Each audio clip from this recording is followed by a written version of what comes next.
Here's how I train. I run push-pull legs, volume days once a week, and then push-pull legs, intensity days once a week. Intensity being at the second half of the week.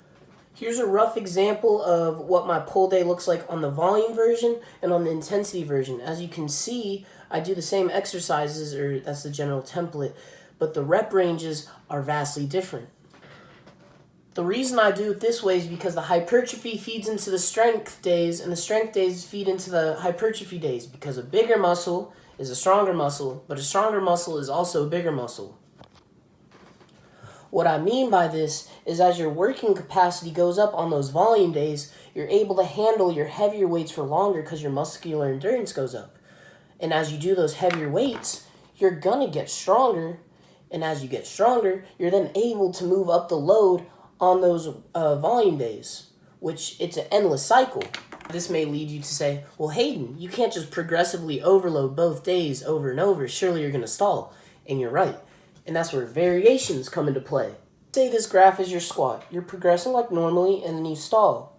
Now what you do is you change to variation for about 3 weeks until you plateau on that. Let's say you do pause squat right here, then you plateau. All right, let's work on high bar. Or low bar if you do the opposite. You keep going that.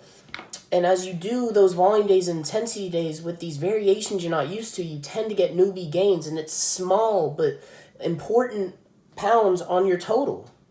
As you can see, there's a plethora of variations to pick from. But you can't just do any, because depending on your personal weaknesses, like maybe incline won't work as well for you as someone who's weak off their chest, but you have poor triceps, so you have to work on your lockout, so that'd be more pin press or close grip, you know?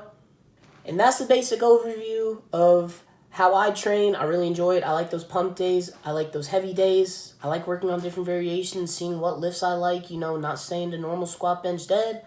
If you have any questions, feel free to ask down below.